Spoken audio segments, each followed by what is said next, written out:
Voilà, donc Marc, toujours à l'œuvre sur le mât. Donc voilà, donc là je procède maintenant à la dépose du mât. Donc la dépose du mât, c'est tout simple, hein. Il suffit simplement de baisser la note de sécurité qui est en pied de main. Voilà, on desserre la sécurité, on enlève les trous.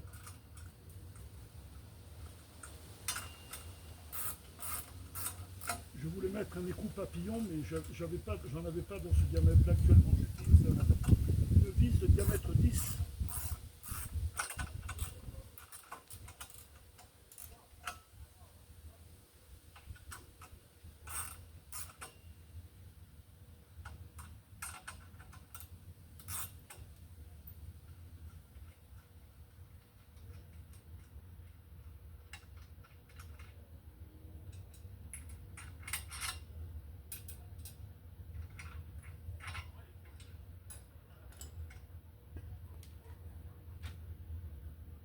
Voilà.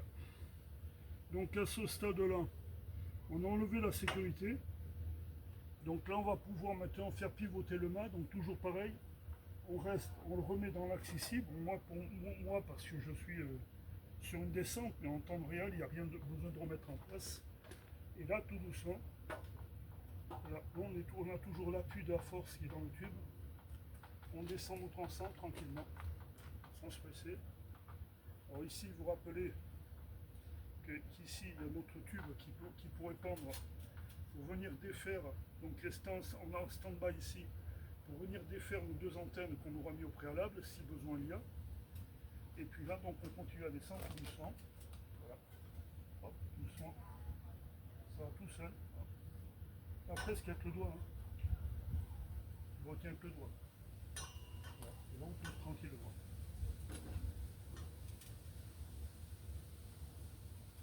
C'est tout simple. Donc là, maintenant, il suffit simplement l'opération inverse. Hein. On déboîte notre tube.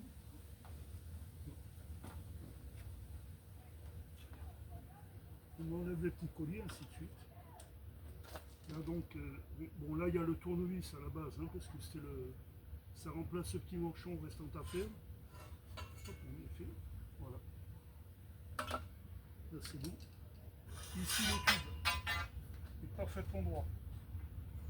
Il n'est pas vrillé, plié, il n'y a pas il n'y a aucun effet, je veux dire, mécanique au niveau de la barre.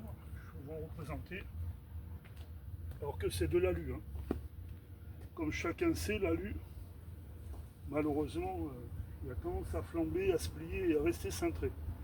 Ça ne revient pas, ça n'a pas du tout d'effet ressort. Et malgré l'effet ressort qu'il a eu, on a quand même il a gardé une élasticité et surtout il ne s'est pas du tout déformé. Donc je pense que pour le coup, c'est un système qui peut être tout à fait opérationnel sur sol plan et d'autant plus opérationnel que si au banné avec le vent, il n'y a pas vraiment de risque en soi à ce que ça puisse tomber, se casser, se couper en deux, etc. Il faut simplement regarder sur le site, donc simplement s'appliquer dans la construction à faire des soudures à minima un petit peu propres, voilà. On décape bien nos pièces. Une chose également importante que je veux vous dire, je ne sais plus si je voulais vous le marquer, je pense que je ne vais pas marquer. Attention, attention, attention, attention. Quand vous travaillez sur l'alu, alors je ne parle pas du tube, hein, sur l'alu, pardon, sur le galvanisé. Quand j'ai eu à souder sur le galvin, impératif de décaper avec la disqueuse, ou avec ce que vous avez sous la main, enfin, de décaper le galvin avant soudure et de éviter à tout prix, dans la mesure du possible, de respirer en fait ce qui est dégagé de la soudure quand on soude le galvin. Quand on soude en général, mais en particulier le galvin, c'est très dangereux. Hein. Autre chose qui peut intéresser les jeunes ou moins jeunes qui regarderaient cette vidéo, ne jamais, jamais, jamais, jamais, jamais, jamais prendre sur un chantier ou chez papy, mamie, etc., un grillage pour se faire les brochettes, etc., avec du galvanisé. Hein.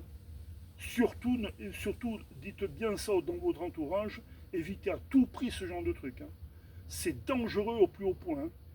Vous prenez du grillage rouillé, du grillage en simple ferraille, alors surtout pas peint évidemment, hein, du grillage, mais un grillage rouillé, tout propre rouillé, dans l'état rouillé. Ça pose aucun problème. Vous ne prenez jamais du galva pour faire ce genre de travail, hein, d'amusement. Voilà, c'est tout. Sur ces bonnes paroles, messieurs, dames, vous avez compris ce que j'avais à vous dire. Je suis désolé, les vidéos sont un petit peu longues. Je suis toujours un petit peu long dans mes histoires, mais je pense que ça avait le mérite d'être un. Je pense vous avoir conquis peut-être par le mérite d'avoir nargué, disons, l'avantage de quelque chose qui pour moi n'existe pour le moment, enfin, sans faire de ma part pas honnête.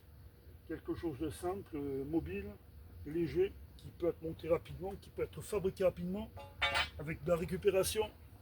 Le tube en alu, bon, le tube en alu c'est une chose, mais tout le reste c'est de la récupération. Le morceau de tube, l'assemblage, vous verrez sur le site la gueule des ferrentés, etc. que j'ai pris, c'est pas du neuf. Hein. Voilà. Pareil, la plaque que j'ai découpée, la plaque c'est d'épaisseur 5 mm. La plaque qui est découpée, là, pour information, c'est 5 mm. Voilà, c'est tout ce que j'avais à dire.